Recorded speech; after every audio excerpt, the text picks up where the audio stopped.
ዳይ ወደ መጨረሻ መጣበታለሁ ምንድነው የሚጠብቀን ሁሉ መከራ ሁሉ መዓት እነዚህ ሶስት ሀገራት እንግዲህ በአሁኑ ሰዓት በተጠናከረ ሁኔታ ህዝባዊ ቢተኝነት ጄኔሬሽን ዚ እየተካሄደባቸው ያሉት እነ ሞሮኮ ኔፓል ሌሎችም አፍሪካ ሀገራት እንደዚሁ ማዳጋስካር እንደው የነሱ ሁሉ ሀገራት ድምር የሆነ ጭቆና ኢትዮጵያ ውስጥ ካለው አንፃር ሲታይ እውነት ለመናገር የነሱ የቅንጦት ነው ጊዜ ምንለው ነው ሁሉ መከራ ሁሉ መዓት እየወረደብን ከነሱ ያነሰ ትግል እንኳን ማካሄድ አቅቶን እንደው ዘም ብለን የተቀመጥንበት ምንድነው የሚለው እንግዲህ በተለያየ ጊዜም እያነሳ ነው ዛሬ ወደ መጨረሻ አካባቢ እንዲሁ መልእክትን ያንተን ማሳብ እንካፈላለን ግን ከዚሁ ከአማራ ሰሞኑን ከሚካሄደው ነገር ጋር በተያዘ አሁን እንግዲህ የአማራ ህዝብ ትግል ጀምሯል ትግሉ 2 ዓመት ወራት ተሻግሯል ግን እስካሁን ድረስ ባለው ሁኔታ ምርኮኞችንም ሲይዝ ከተሞችንም ሲቆጣጠር ምን ያህል ሰባዊነት ምን ያህል የትግሉ ልዕልና ምን ያህል እውነት ለመናገር አንዳንድ ጊዜ እንደው ለራስ ሲቆርሱ አሳንሶ ሆኖብን እንጂ የሚደረገውን ነገር ከአእምሮ በላይ ነው አማራ ክልል ላይ ፋኖች የሚያደርጉት እንዲህ አይነት ነገር የለም ችግር ካለ ችግሩን የሚፈጽመው ማን እንደሆነ በደንብ ጠርቶ እየወጣ ነው ሰሞኑን አይታል የተያዘው የአማራ ክልል አንድ የሚሊሻ አመራር ነው አደራጅቶ ሲዘርፍና ሲያግት የነበረው ከራሳቸው ውስጥ እንደሆነ ራሳቸው እያመኑ ነው በመዝረፉም በማገቱም በመግደሉም ሰላማዊ ሰዎችን የፋኖ እጅ እንደሌለበት በደንብ የሚታወቅ ነው ለማንኛውም አሁን እንዲህ አይነት ነገር ሲፈጸም የሴት ልጅ ጥውት እየቆረጡ ህፃናትን በድሮን እየቀጠቀጡ ለምንድነው ፋኖች የያዟቸው ምርኮኞች የሚቀልቧቸው እነሱ ላይ የበቀል እርምጃ መወሰድ አለበት የሚል ተገቢ ያልሆነ እውነት ለመናገር ተገቢ ያልሆነ ቅስቀሳ እየተደረገ ነው ፋኖቹ ዛሬ ለዚህ ምላሽ የሚሰጥ ትልቅ መግለጫ ነው በወሎ ያየ ነው ምንም እንዳይሰማችሁ ወደ ቤተሰቦቻችሁ እንልካችኋለን ወይም ለቀይ መስቀል እንሰጣችኋለን እኛ ጋር የሚደርስባችሁ ነገር የለም ያሉት አሁን አብይ አህመድ የፈለገው ጡት ሲቆረጥ በራሱ ወታደሮች ፋኖችም ጡት እንዲቆርጡ ወይም ደግሞ የሆነ ነገር እንዲያረጉ በዚህ የተነሳ የራሱ ወታደሮች እልህ ይዟቸው በደንብ እንዲዋጉ ለማድረግም ጭምር የፋኖን ትግል በሌላ መልክ እንዲታይ ለማድረግ እንደሆነ ምንም ጥርጥር የለውም ስለዚህ ፋኖች እዚህ አካባቢ በደንብ አመራሮቹ ይሄ የሌለባቸውን ባህሪ ያልተፈጠሩበትን ማድረግ እንደሌለባቸው ያውቃሉ እያደረጉም ያሉት ግን ቅስቀሳው ጥሩ አይደለም ይሄ ቅስቀሳ መቆም አለበት አብይ አህመድን መጣል የሚገባው የኦሮሞ ህዝብ ትግል የኦሮሞ ህዝብ እያደረገ ያለውንም ትግል ዕውቅና በመስጠት ነው አብይንና የኦሮሞን ህዝብ መለየት ካልቻልን የፋኖ ትግል ሊሰምር አይችልም እዚህ ላይ ከፍተኛ ጥንቃቄ መደረግ አለበት እነ ሽመልስ አብዲሳ እና አብይ አህመድ ሄደው ኦሮሞ ጉያ ስር ለመወሸቅ ከፍተኛ ስራ እየሰሩ ነው ይሄንን አጥርቶ ማወቅ ያስፈልጋል እነሱ ወጥመድ ውስጥ መግባት የለብንም የሚል ነውና እስቲ ከዚህ አንፃር ምን ማለት ይቻላል ዶክተር ሰማይ ያ ቅድም ባልከው ላይ ለመጨመር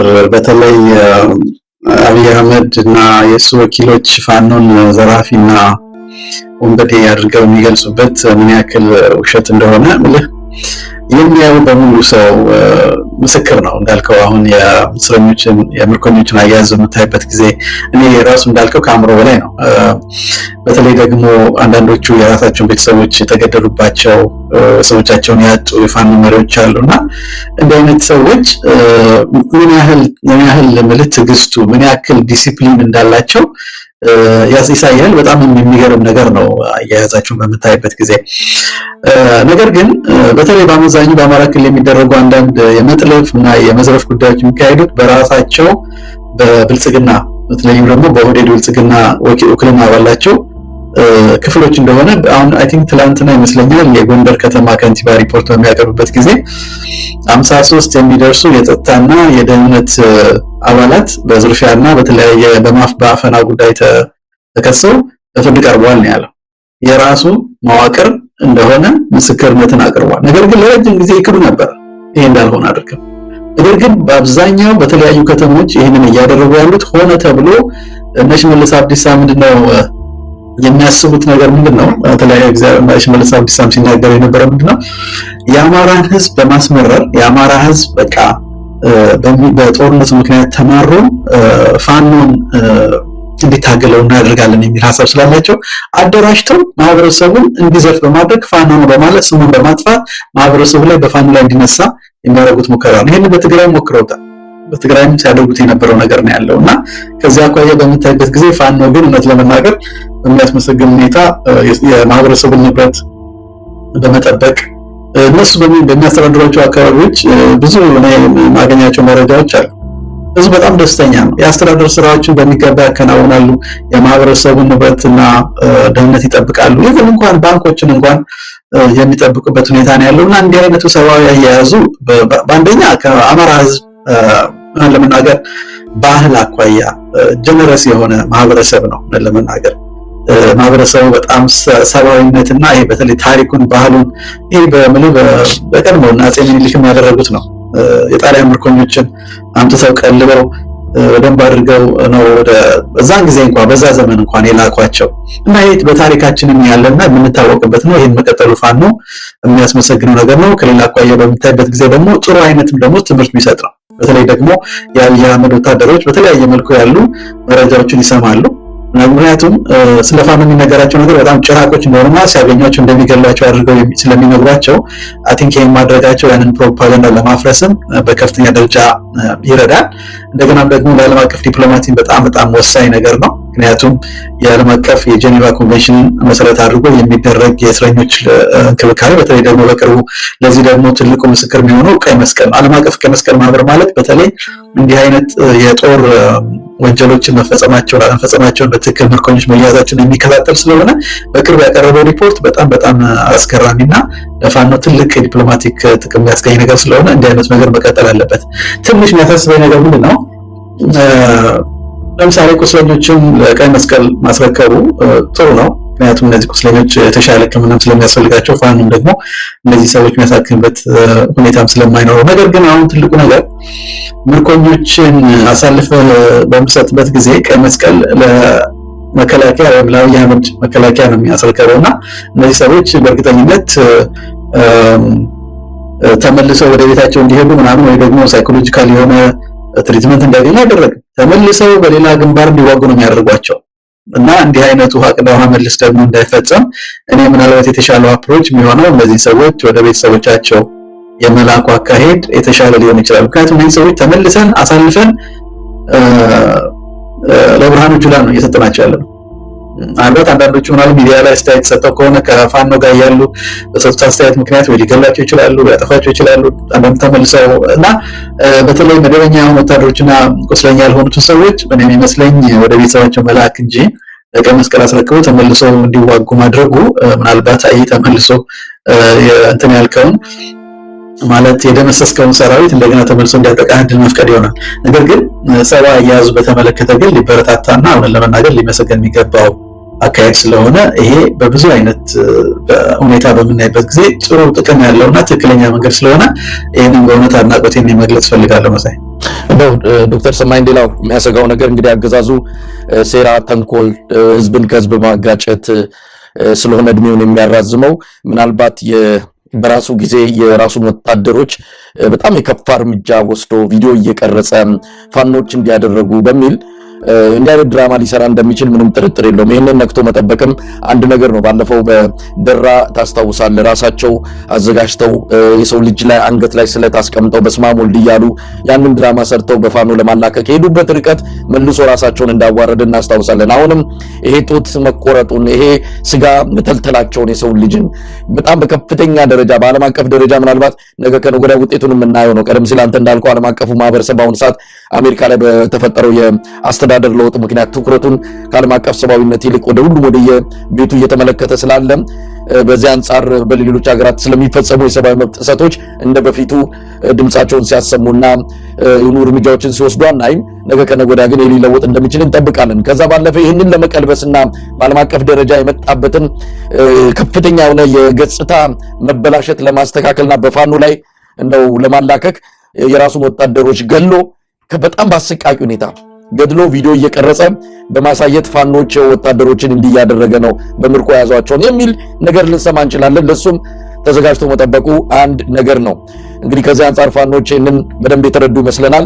አስቀድመው ነገሮችን ፕሮፓጋንዳቸውን የነሱን ሴራ አስቀድመው እያመከኑ ስላለ በዚህ አንጻርም ተዘጋጅተው ይህንንም ነገር እንደሚያመክኑ ተስፋ እናደርጋለን። እንደው ዶክተር ሰማይ ሌላው የሚነሳው ከኤርትራና ከህወሓት ጋር በተያያዘ ነው የፋኖ ትግል ሰሞኑን በቃ እነዚህን ሶስት አካላት አንድ ላይ አጣብቀው በጋራ እየመጡብን ነው ብለው እዚህም እዛም ቅስቀሳ ጀምረዋል።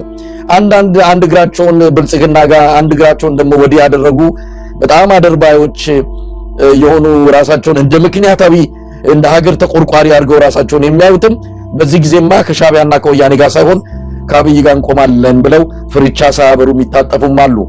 እነዚህን ጨምሮ ሌሎችም እዚህ ወቅት ላይ ከማንም በላይ የሀገር ተቆርቋሪ ከማንም በላይ አርበኛ ሆነው መጥተዋል። ሌላውን ደግሞ ባንዳና ባዳ እያሉ እየሰደቡ ነው። እንዴት ታይዋለህ? በጣም የሚገርም ነገር እኮ ነው። አንዳንዴ እንዲህ አይነት ዘመን መሆኑ በጣም ይገርመኛል። ምክንያቱም አብይ አህመድ ከሚባል አረመኔ ጨፍጫፊ ፋሽስት ጋር ቆመህ ሌላውን ሰው ባንዳ ብለህ የምትሳደብበት አንደበት ሲኖርህ መስማት በጣም የሚገርም ነገር ነው። እኔ በእርግጥ አንዳንዶች ያው በዘረኝነት አንዳንዶች ያው የኦህዴድ አባላትና ደጋፊዎች የራሳቸው ጥቅም አግኝተናል ብለው የሚያስቡ ሰዎች አብይ አህመድን ቢደግፉት አይገርመኝም። ነገር ግን ሌላው ማህበረሰብ በተለይ ደግሞ ተጎጂ የሆነው የአማራ ህዝብ ከአማራ ህዝብ የወጡ ሰዎች እንዲህ አይነት ነገሮችን ሲያንጸባርቁ በምታይበት ጊዜ በጣም ነው የሚገርመኝ። ምክንያቱም አንደኛ ለመናገር ከኤርትራ ጋራ አብይ አህመድ ሲሰራ ነበረ። በተለይ ትግራይ ላይ በነበረው ጦርነት አብሮ ይሰራ ነበረ። ስለዚህ የራሳቸውን እየሰደቡ ነው ያሉት ማለት ነው። ስለዚህ ባንዳነት ነበረ። በጊዜው የትግራይ አክቲቪስቶች እንደዛ የሚል ስያሜ ይሰጡ ነበር። ስለዚህ ባንዳነት እነሱ ራሳቸው ፈጽመዋል ማለት ነው። ከሁሉ በላይ ግን ትልቁን ፒክቸር ማየት ያስፈልጋል ብዬ አስባለሁ። የኦህዴድ አጀንዳ በግልጽ ያስቀመጡት ነገር ምንድነው? ሰሜኖቹን ማዳከም፣ እርስ በርስ ማባላትና ማጥፋት ዓላማችን ነው ብለው ተናግረዋል። በግልጽ የሚታወቅ ነገር ነው። ስለዚህ እንዲጠፋ የተወሰነበት የማህበረሰብ ክፍል አብሮ ቢሰራ ምንድነው የሚገርመው ነገር ነው። አንዱ ነገር ትክክለኛም የሆነ አካሄድ ነው የሚሆነው። በፕሪንሲፕልም ካየው ማለት ሰልፍ ዲፌንስ ራስን የመከላከል እርምጃ አድርገህ የምትወስደው ነገር ነው። ሌላ ብዙ ጊዜ የሚነሳው ምንድነው ህወሓት ጋር ያለው ቅራኔ ነው። ያ በእርግጥ ብዙ አይነት ማለት በአማራ ህዝብ ላይ በህወሓት ጋር የመጣው ፖለቲካና ሁኔታ በአማራ ህዝብ ላይ የፈጸመው እና ያስከተለው ነገር መቼም ይሄ ነው የሚባል አይደለም። ነገር ግን አሁን ካለው አብይ አህመድ በአማራ ህዝብ ላይ ካደረሰውና እያደረሰ ካለው ጥፋት አኳያ በምታይበት ጊዜ ግን ምን ለመናገር ያ ዘመን የተሻለ ነበር ማለት ይቻላል። ስለዚህ አንድ ማህበረሰብ እንግዲህ ጄኖሳይድ ማለት ዘር ማጥፋት ማለት የዓለም አቀፍ ድንጋጌ የወንጀሎች ሁሉ ወንጀል ክራይም ኦፍ ክራይምስ ነው የሚባለው እና ይሄ ወንጀልን ለማስቆምና ለማጥፋት ዓለም እያንዳንዱ አገር በዓለም ያለ ማንኛውም ሀገር የመተባበር ግዴታ አለበት አንደኛ። ስለዚህ የአማራ ህዝብ የተጋረጠበት የህልውና ትግል ነው ብለን ካመንና ይሄንን የህልውና ደግሞ ማረጋገጥ አለብን ብለን ካሰብን ከማንኛውም ኃይል ጋራ መስራት ግዴታ አለብን ማለት ነው። ምክንያቱም ጄኖሳይድ በሁለተኛው ዓለም ጦርነትን ያው ሂትለር ጦርነቱን አውጆ እንደዛ አይነት ጥፋት ሲያደርስ ሶቪየት ህብረትን ከወረረ በኋላ ሶቪየት ህብረትና አሜሪካ እና እንግሊዝ አብረው የሰሩት ሶቪየት ህብረት በጊዜው በኮሙኒዝም ምክንያት በአሜሪካኖች ወይም በምዕራባውያን ተወዳጅ አልነበረችም። እርስ በርስ መጠፋፋት ይፈልጋሉ፣ አንዱ ሌላውን ማጥፋት ይፈልጋል። ነገር ግን ደግሞ የባሰ አውሬ ደግሞ ሂትለር ፋሺዝም ደግሞ አፉን ከፍቶ ሁለቱም ሊውጣቸው። ስለዚህ ምንድን ነው ያደረጉት? መጀመሪያ ተስማሙ። በቃ ፋሺዝምን ለመደምሰስ አብረን እንስራ፣ ሌላው ነገር በኋላ እናደርጋለን ብለው ተስማምተው ከዛ በኋላ ፋሺዝምን ደመሰሱ። ከዛ በኋላ በእርግጥ ቀዝቃዛው ጦርነት ቀጠለ ማለት መካከላቸው ያለው ልዩነት ወደ ጦርነት ቀጣ ባያስገባቸው፣ ምክንያቱም የተባበሩት መንግስታት ድርጅት እንዲመሰረት አደረጉ። በተለያየ መልኩ ዲፕሎማቲያዊ ግንኙነታቸውን አጠናከሩ። ቢያንስ ግን ፋሺዝምን መደምሰስ ችለዋል። ስለዚህ የአማራ ህዝብ አሁን እንደውም ለምንድን ነው የአማራ ህዝብ ከተጋረጠበት ህልውና ትግል አኳያ አሁን ያለውን የአፍሪካ ቀንድን ጂኦፖለቲካል አሰላለፍ በሚገባ ሊጠቀምበት ይገባል ብዬ አምናለሁ። ይሄ የጂኦፖለቲካል ማፑን ካየኸው ከህወሓትና ከሻዕቢያ ከኤርትራ ጋር ብቻ ሳይሆን አጠቃላይ አብይ አህመድ የዩናይትድ አረብ ኤሚሬትስ ወኪል ሆኖ እየሰራ ነው በዚህ በአፍሪካ ቀንድ። ይሄ ደግሞ እንደምታየው ሱዳን ላይ ላለው ጦርነት ዋናው የሱዳን ተቃዋሚ የሚሊሻዎችን ሙሉ በሙሉ በሚባል ደረጃ ፋይናንስ የሚያደርገው ዩናይትድ አረብ ኤሚሬትስ ነው። ይሄ ደግሞ ፋይናንስ የሚደረገው ጦር መሳሪያ የሚተላለፈው በኢትዮጵያና በቻድ በኩል ነው። በዚህ ምክንያት ግብጽ፣ ሱዳን፣ ሳውዲ አረቢያ የዩናይትድ አረብ ኤሚሬትስን አካሄድ ይቃወማሉ፣ ኤርትራን ጨምሮ ማለት ነው። ስለዚህ አሁን በዚህ ሁኔታ ፋኖም እነዚህ ኃይሎች አሁን አብይ አህመድ የህልውና ፈተና ሆኖባቸዋል ማለት ነው። ስለዚህ ፋኖ አሁን ከእንደዚህ አሰላለፍ አኳያ ከእነዚህ ኃይሎች ጋር ቢሰራ አንደኛ ግዴታው ነው። ለምን? ጄኖሳይድ የታወጀበት ማህበረሰብ ነው። በዚህ ሰዓት ለአማራ ህዝብ ከአብይ አህመድ የከፋ ጠላት የለውም።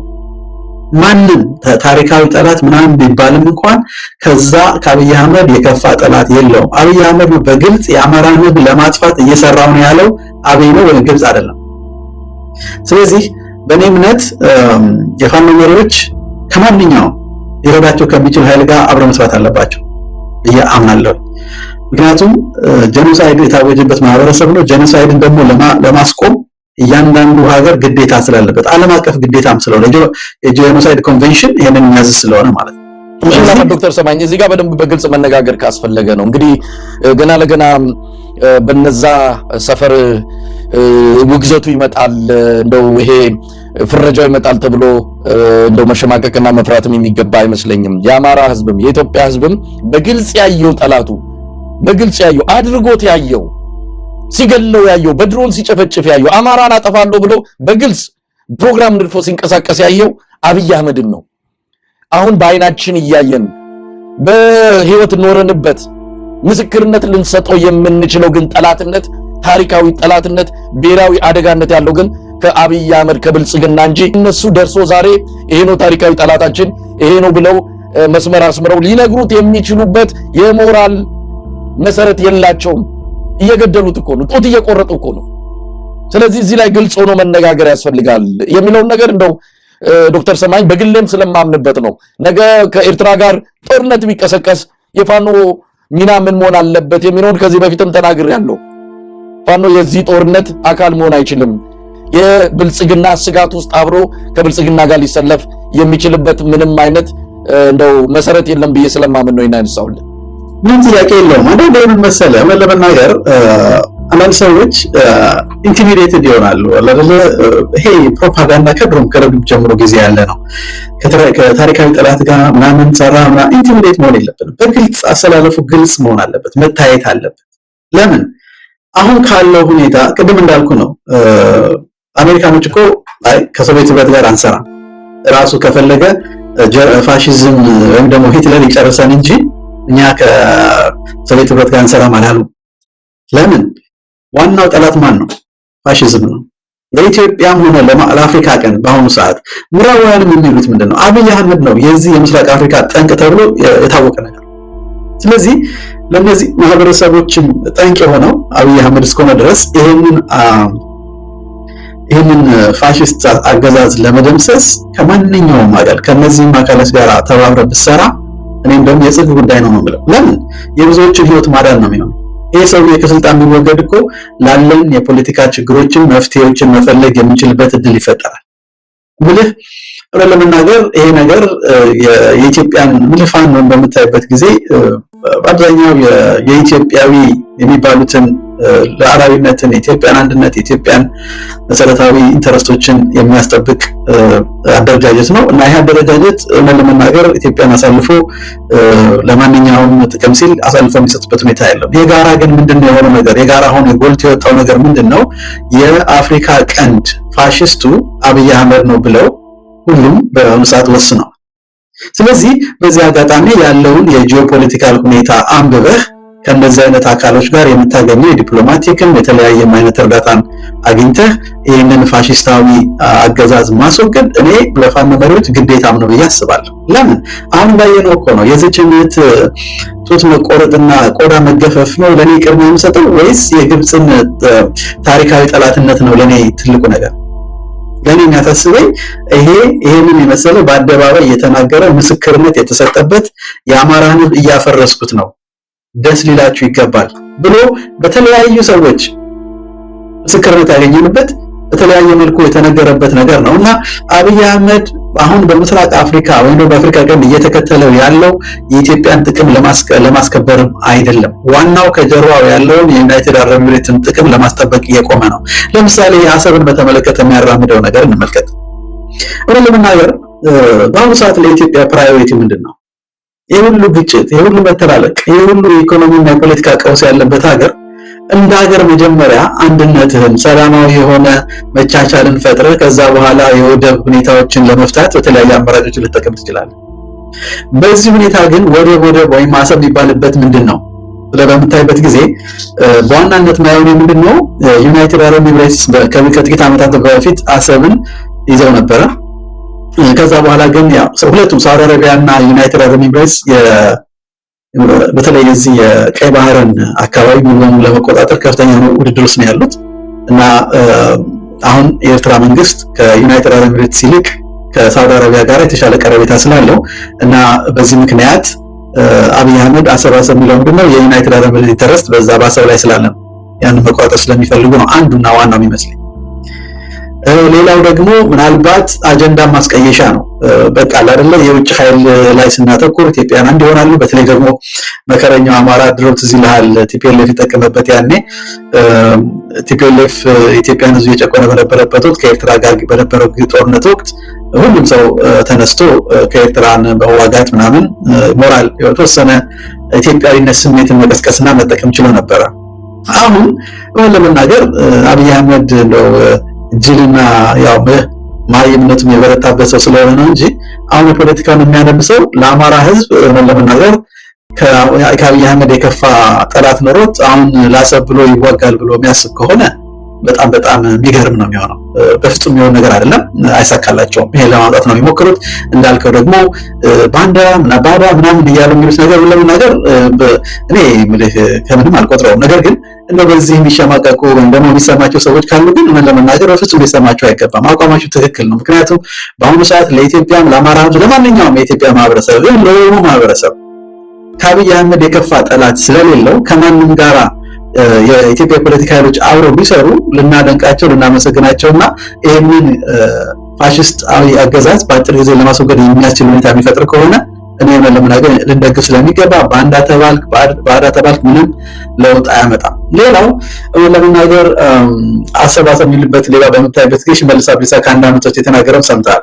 ከዚህ በኋላ ቀይ ባህር የምንፈልገው ለምንድን ነው ያለው? ሬቻን ለማክበር ነው ያለው። ስለዚህ የሚፈለገው አሰብ ለምንድን ነው?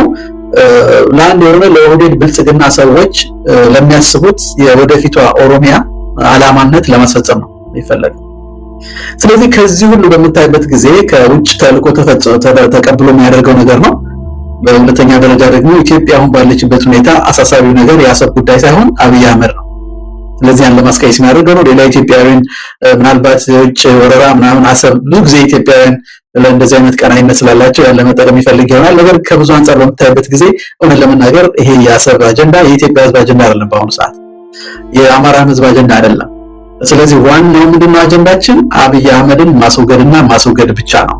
ይሄንን የሚያረጋግጥልን ማንኛውንም መንገድ ማንኛውንም ጂኦፖለቲካዊ ጥቅም ማንኛውንም አይነት ዲፕሎማሲያዊ ግንኙነት ማድረግ አሁን ያሉት የኢትዮጵያ የፖለቲካ ኃይሎች ግዴታ ነው ብዬ ነው ማስበውና ከዚያ አኳያ ፋኖ እና ሌሎችም የኢትዮጵያ ፖለቲካ ኃይሎች ያለውን የጂኦፖለቲካ አሰላለፍ ተጠቅመው ኢቭን ምዕራባውያን ኃይሎችን ራሱ በተሻለ መልኩ የማሳመንና በተለይ ደግሞ ምዕራባውያን ዋና እንትናቸው ምንድነው መሰለህ ጭንቀታቸው አብይ አህመድ መወገድ እንዳለበት ሁሉም ያምናሉ። በተለይ የዚህ ሰውዬ በእውነት አደገኛነት ተረድተውታል። አውሮፓውያንም ተረድተውታል። አሜሪካንም ተረድተውታል።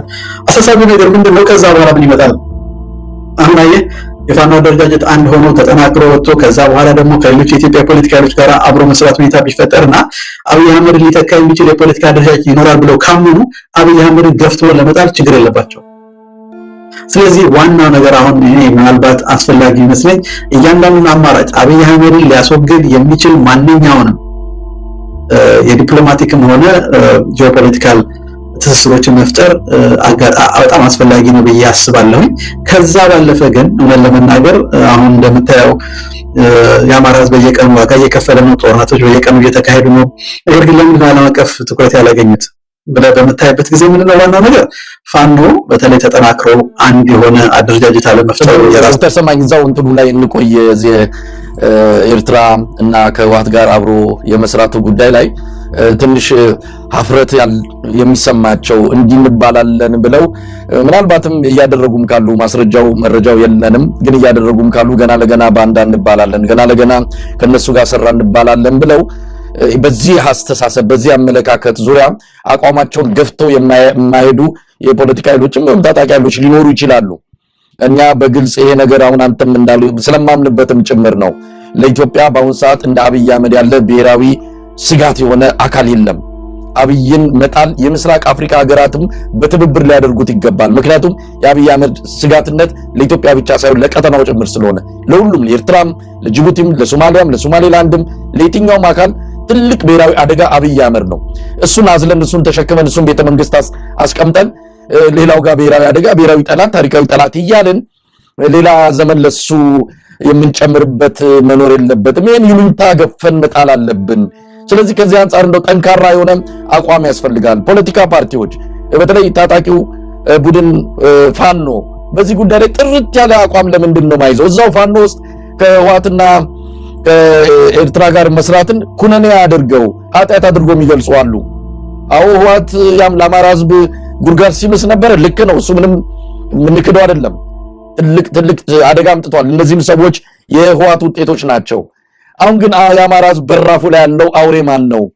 ያ አውሬን ሳይገላገለው ሌላ ከኋላ ታሪክ እየመዘዘ እንደው የድሉን ጊዜ ምንድነው የውጤቱን ጊዜ ማራዘም የለበትም ከሚል አንጻር እዚህ ላይ እንደው የተወሰነ ነገር ብጨምርበት የበለጠ ነገሩን ለተመልካቾች ለማጥራት ስለሚረዳ ነው። ያ በደንብ ነው የገለጽከው። ይሄን ለመናገር በተለይ የፋኖ መሪዎች ማለት ሌሎች የኢትዮጵያ ፖለቲካ መሪዎች አንድ የትጥቅ ትግል በተለይ በማንኛውም ዓለም የትጥቅ ትግል ሲካሄድ የራሱን የዲፕሎማቲክ እና ጂኦፖለቲካል የሆኑ ድጋፎችን ማግኘት አለበት። አሁን ሁለት ወደን ልኖር አንችልም። አይዘር እኔ አሁን ለነዚህ ሰዎች በተለይ ደግሞ ከታሪካዊ ጠላት ጋር መስራት የሚሉት ነገር የሚገርመኝ ነገር ምንድነው? ዓለም የሚያሳየው ምንድነው? ጠላትና ወዳጅነት በተለይ በዓለም አቀፍ ግንኙነት የሚቀያየሩ ነገሮች ናቸው። እንደገና ደግሞ የፕራዮሪቲ ጉዳይ አለ። ቅድሚያ የሚሰጠው ነገር አለ እና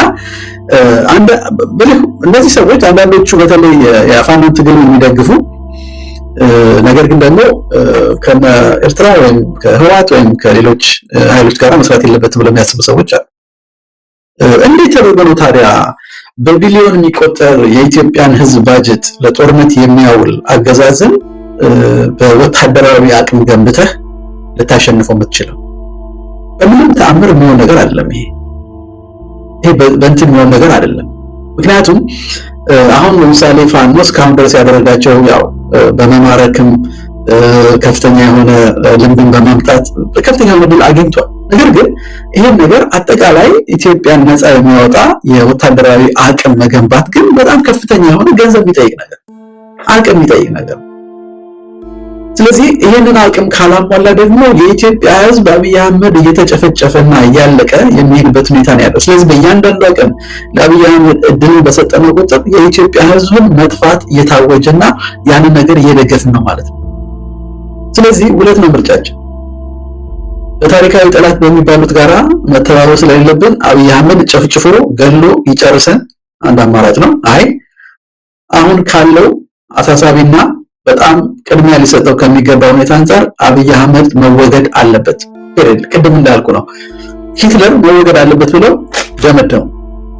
ከዛ በኋላ ከማንም ጋር መስራት አለብን ልዩነታችን አቻችለን እንጂ ሶቪየት ህብረትና ስታሊንና ሩዝቬልት አይን ለአይን የሚያገናኛቸው ነገር አልነበረም። እውነት ለመናገር በተለይ ደግሞ ቸርችል ራሱ በጣም ጸረ ኮሚኒስት የሆነ አመለካከት የነበረው ሰው ቸርችል፣ ዊንስተን ቸርችል ማለት ነው። ማየትም አይፈልግም፣ ግን ምርጫ የለውም። እንደውም መጨረሻ ላይ የሚገርመው ነገር ከምዕራባውያን ይልቅ ከፍተኛ የሆነ ድል ያገኘው የሶቪየት ህብረት ሬድ አርሚ ነው። መጀመሪያ ቀድሞ በርሊን የተቆጣጠረው። ግን እነዚህ ሰዎች አይ ለምን እንደው ፋሺዝም ቃልብን አያጠፋም ከሶቪየት ህብረት ጋር ከምንተባበር ብለው ቢሆን ኖሮ ፋሺዝም ከዛ በኋላ በዓለም ላይ የሚያደርሰው ነገር ምልህ የሰው ልጅ ታሪክ አሁን ከምናውቀው የሁለተኛ ዓለም ጦርነት ታሪክ በጣም የተለየ ነበር የሚሆነው። ስለዚህ እንዲህ አይነት አንዳንዴ የዋህነት አትለውም፣ አንዳንዴ ደግሞ የሆነ እንደ ሃይማኖት የሚያደርጋቸውም ሰዎች አሉ፣ ታሪካዊ ጠላት እያሉ። እኔ አንዳንዱ ነገር ለመናገር ውሸትም ነው ለመናገር አንዳንዱ ነገር ውሸትም ያለበት ኢቨን እንኳን ቢባል በታሪክ የሚባሉትን ነገሮች ደግሞ እንደገና መፈተንም አለብን፣ መፈተሽም አለብን። እንደገና ደግሞ እንደ ነገሮችን የሚያስተካክልና የሚፈታ የፖለቲካ ሁኔታ ኢትዮጵያ ውስጥ መፈጠር አለበት እና ከዚህ አኳያ አሁን በተለይ የአማራ ህዝብ የህልውና አደጋ አለብኝ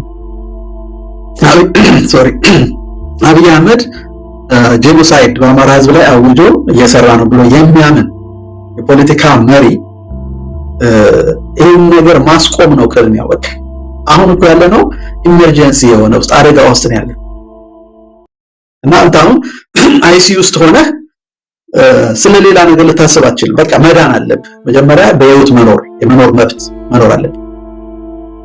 ያንን የአማራ ህዝብ አሁን ምንድነው እያደረገ ያለው? በህይወት መኖር አለብን እያለ እየታገለ ነው። በህይወት አትኖርም ትጠፋለህ ተብሎ በጠላትነት ታውጆበት ይሄው እንደምታየው ጡት እየቆረጡ እያሰቃዩ በድሮን እየደበደቡ በየቀኑ በየመንገዱ እየታረደ ያለ ማህበረሰብ ነው። ለኔ ዋናው ወሳኙ ነገር ይሄንን ሁኔታ ማስቆም ነው። ይሄንን ሁኔታ ሊያስቆም የሚያስችል ማንኛውንም ነገር ቢደረግ እኔ ደግፋለሁ።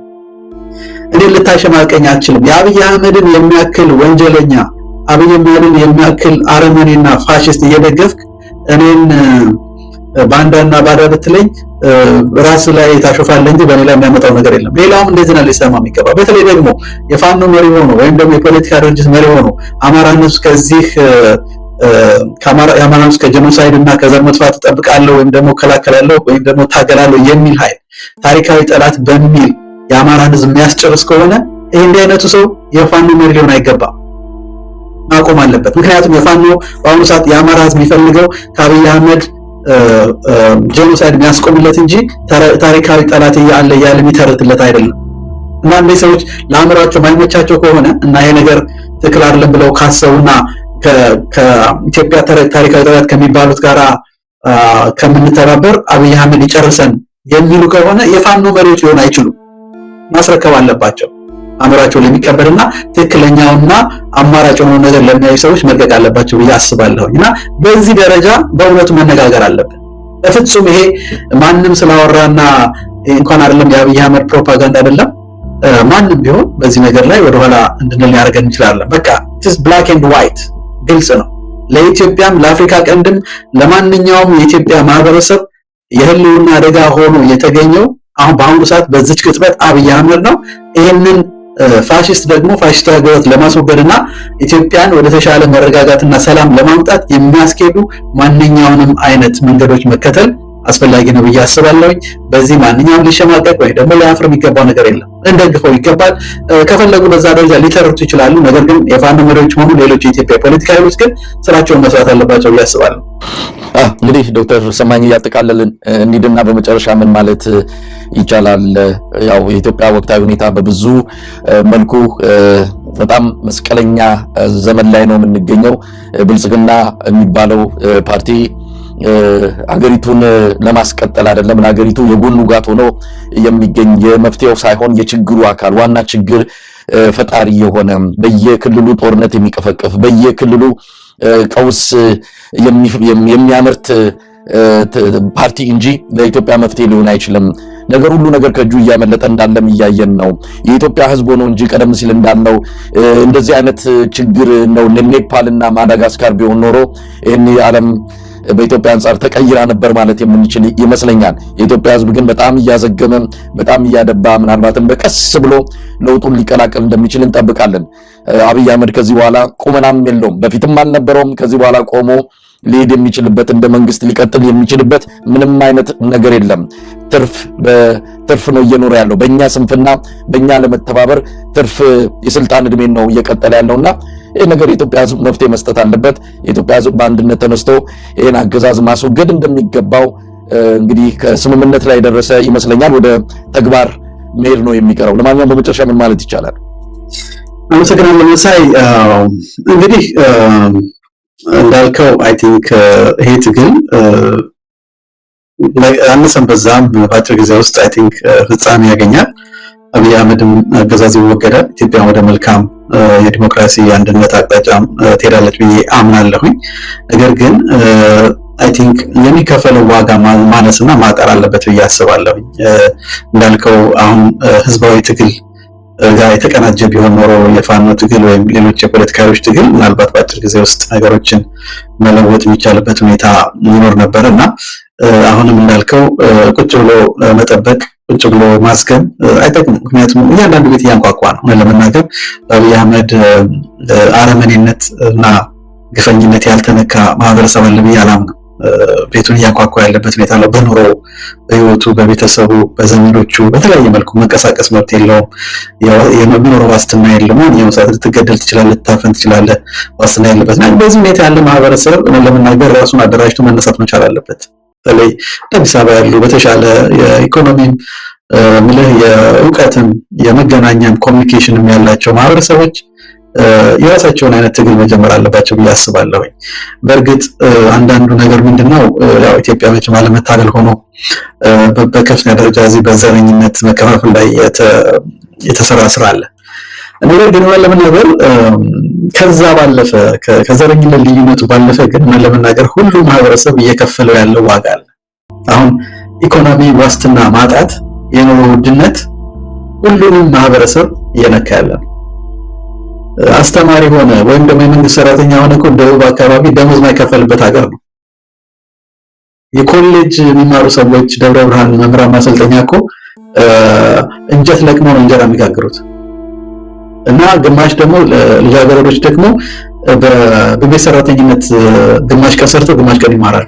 ካን ኢማጂን እንደዚህ አይነት ሀገር እና ትልቁ ነገር ሊያስተራስረን የሚችለው ደስቲኒያችንና በቃ ዋስትናችን ህልውናችን የተንጠለጠለው በምንድን ነው? የሁሉም ማህበረሰብ ይሄን ሁኔታ መቀየር። ስለዚህ አብይ አህመድ በቢሊዮን የሚቆጠር አሁን በቅርቡ አይተዋል። የማዳበሪያ $2 ቢሊዮን ነው የበሉት። የሀገሪቷ በቢሊዮን የሚቆጠር ባጀት እየባከነ ያለው ወይ ጦርነት ላይ ነው ወይ ደግሞ ምንም አይነት የኢኮኖሚ ጥቅም በማያስገኝ የኮሪደር ልማት ላይ ነው። ስለዚህ በማሸብረቅ ላይ ነው። ይህ ምንም አይነት የኢትዮጵያን ወጣት ስራ አይፈጥርለትም፣ ወይም ደግሞ የኢትዮጵያ የቴክኖሎጂ ሽግግር አያመጣም፣ ወይም ደግሞ የኢትዮጵያን ኤክስፖርት አይጨምርም። እና ይሄንን ሁኔታ ቁጭ ብሎ በማየት መሞትና የመጨረሻው መጠበቅ ልክ ቅድም እንዳልኩት ሂትለር እያንዳንዱ ማህበረሰብ ያጠቃበት የነበረው ሁኔታ መፍጠር ስለሆነ እያንዳንዱ ማህበረሰብ ያለውን ያለመተማመን በርግጥ ፈጥረዋል። ነገር ግን የጋራ የሆኑ አጀንዳዎች አሉ። የኢኮኖሚ ሁኔታ የጋራ ነው። የደህንነት መታጣት የጋራ ጉዳይ ነው። የአብዛኛው ማህበረሰብ ህልውና አደጋ ላይ ወድቋል እና እነዚህ ነገሮች በጋራ አድርገን የኢኮኖሚ አጀንዳዎችን እንኳን በማንሳት አብሮ መቆም ይቻልበት ሁኔታ መፍጠር አለብን።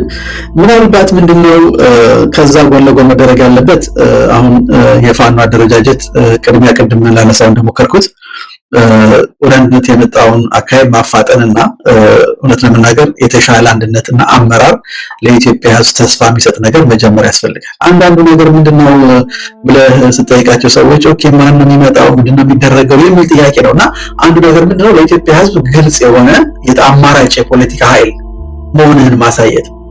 አብዛኛው ፋኖን ይደግፋል ነው ለመናገር ይጠብቃለን፣ ግን ደግሞ ግልጽ ያልሆነ ነገር አለ ወይ ተከፋፈሉ ይባላል ወይ እንዲህ ሲባል በቃ ኮንፊውዥን ይሄ የሚፈጥረው ነገር ስላለ ወጥነት ያለው አደረጃጀቱ የጠበቀ በጣም የሰንሰለት ያለው ዲሲፕሊን ያለው የራሱ ማኒፌስቶና አጀንዳ ያለው ለኢትዮጵያም ደግሞ የፖለቲካ ፕሮግራም ያለው ማለት የአማራ ህዝብ ላይ ያለው ሁሉ እንዳለ ግን ለወደፊት ኢትዮጵያ ምን መደረግ አለበት የሚለውንም አውሮ የሚዳስስ አይነት የፖለቲካ አቋማቸውን ቢያሳውቁና ከዛ በኋላ ምንድነው ከሌሎች የፖለቲካ ኃይሎች ጋር በጋራ መስራት ማለት ነው። ኦኬ እኛ የታገልነው ለአማራ ህዝብ እና የምንታገለው ነገር ግን ደግሞ ሌሎች የኢትዮጵያ ማህበረሰቦች ጥያቄዎች አሉ።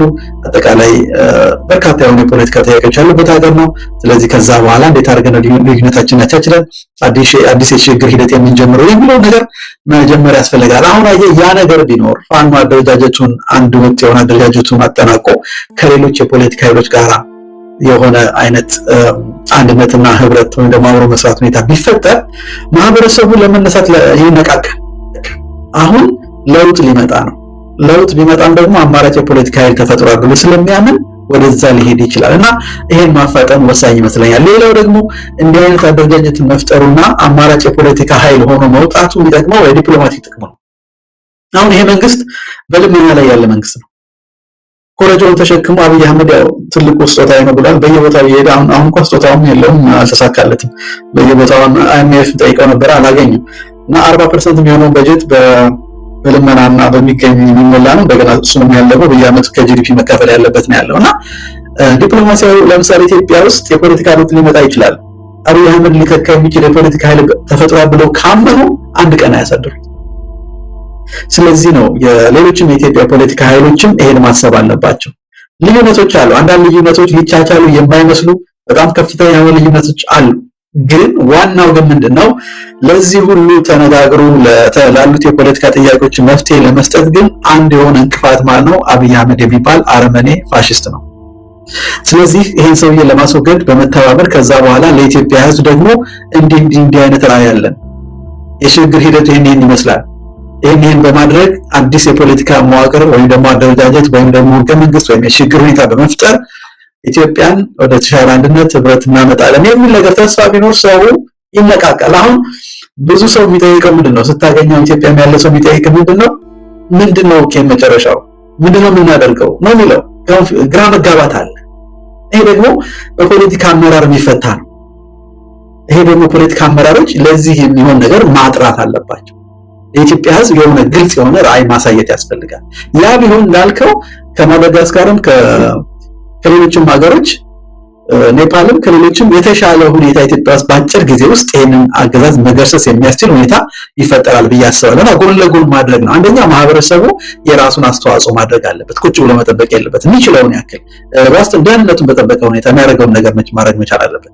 ከዛ በተጨማሪ ደግሞ የፋኖ ሆኖ ሌሎች የፖለቲካ ኃይሎች አስፈላጊውን አንድነትና የፖለቲካ አጀንዳ በማቻቻል ለኢትዮጵያና ለዓለም አቀፍ ማህበረሰብ አማራጭ የፖለቲካ ኃይል ሆነው ኢትዮጵያን ወደ ተሻለ ሁኔታ ሊለውጡ ይችላሉ ወይም ሊያሻገሩ እንደሚችሉ ማሳየት የፖለቲካ ለውጡንና የአብይ አህመድን ውድቀት ሊያፋጥናል ብዬ አስባለሁና እነዚህ ነገሮች ጎን ለጎን ማድረግ አስፈላጊ ነው ብዬ አስባለሁ። በጣም ነው የማመሰግነው ዶክተር ሰማኸኝ ጋሹ የሰብአዊ መብት እንደዚሁም የዓለም አቀፍ ሕግ መምህር ለነበረን ቆይታ በአንከር ሚዲያ ታዳሚዎች ስም ከልብ ነው የማመሰግነው። እግዚአብሔር ይስጥልኝ። ታንኪ መሳይ ነው የማመሰግናለሁ። ዱኑ ሰጠኝ እንደገና እንግዲህ እንገናኛለን ደግሞ ታንኪ